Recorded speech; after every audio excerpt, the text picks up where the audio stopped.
船上的渔网不断的往海里放，站在船边的渔民已经做好了跳海的准备。等待渔网下的差不多后，他们就开始陆陆续续的往海里跳。这是当地菲律宾渔民基本操作。渔网随着船只行驶，在海里划过一个大包围圈，向海里跳水的渔民身上会绑上一根绳索，同时嘴上还会含有一条导气软管。渔网的下方便是成群的海鱼，一次收网就为他们带来几吨重的渔获。捞上来的渔获只能用巨大的抄网进行打捞，打捞上来的基本上小鱼居多。下网之前必须做好预备工作，将大量的椰子叶用绳索串联在一起，绳索末端会绑上2个用轮胎做成的巨大球体，轮胎里面是满满的一袋袋沙子。椰子叶为海底的鱼儿提供很好的庇护所。这就是当地渔民布置的捕鱼陷阱，在球体的上方也会绑上一个细长的竹竿作为标记。接着渔民将球体推到海里，椰子叶也会随着球体不断的沉入海底，细长的竹竿会漂浮在海面上作为标记。接着在另一片海域也推入另一个球体，球体和椰子叶沉入海底时，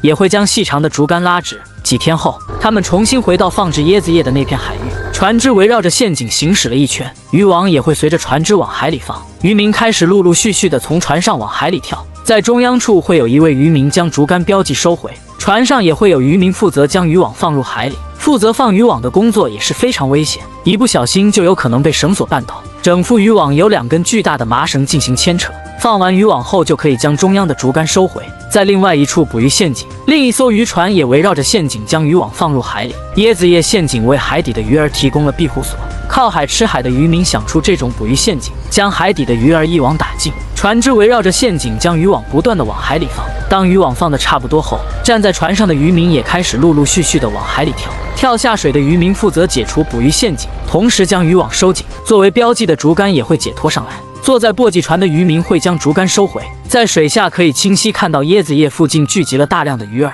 口含软管的渔民会在陷阱里面清理石头和杂物，密密麻麻的鱼儿已经被整个渔网陷阱给包围起来，鱼儿根本不知道自己的生命即将到头。在水下的渔民会将整副渔网收紧，为了防止渔网内有其他杂物，他们会越过杂物将渔网收紧。渔民排成一队收紧渔网的同时驱赶鱼群，身上绑上一根绳索为他们保驾护航。船上也会为水下的渔民提供源源不断的氧气，大量的小鱼小虾都会聚集在椰子叶里。椰子叶陷阱为海底的鱼儿聚集起到了关键作用，这就是当地渔民利用鱼儿的习性想出的捕鱼陷阱。在海底作业的渔民相对船上要危险得多，一不小心就有可能被绳索和渔网纠缠住。渔网越过陷阱后，成群的渔获已经被渔网困住，现在就可以将整副渔网收紧，海底的渔获就这样被他们一网打尽。困在里面的渔获现在想逃也逃不掉了。渔网内会有渔民进行检查渔网，防止渔网有任何漏洞。一旦检查渔网没任何漏洞后，船上的人员就开始操控机器将渔网收上来。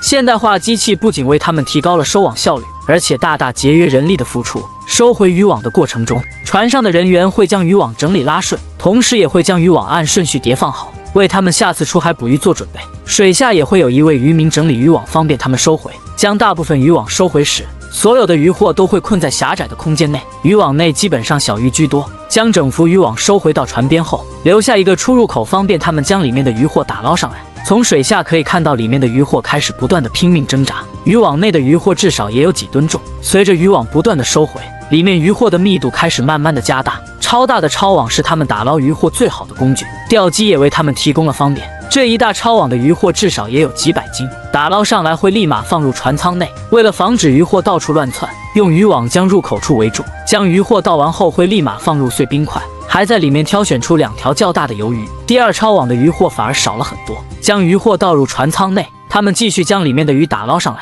这一网兜又是满满的一大抄网渔获，密密麻麻的小鱼从抄网内倒入船舱内，渔民会从中挑选一些不同品种的鱼，价格昂贵的扒皮鱼也被挑选出来。有了收获，渔民也笑得合不拢嘴。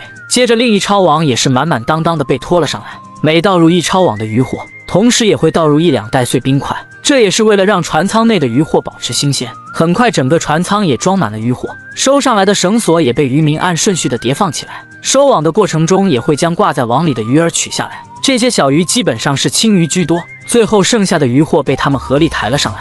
虽然只是剩下的渔获，但应该也有几百斤。密密麻麻的小鱼被他们一同倒入船舱内，成千上万条小鱼就这样被他们一网打尽。接着另外一个包围圈的渔获也要一同收上来，在船舱内也会有渔民拿着铁耙在里面疏通。生命极强的小鱼只能在船舱内不断的蹦跶，等待他们就是进入冬眠。打捞渔获不断的进行中。打捞完后，他们会在船舱内进行挑选和分类。这次为他们收获了上百筐渔获。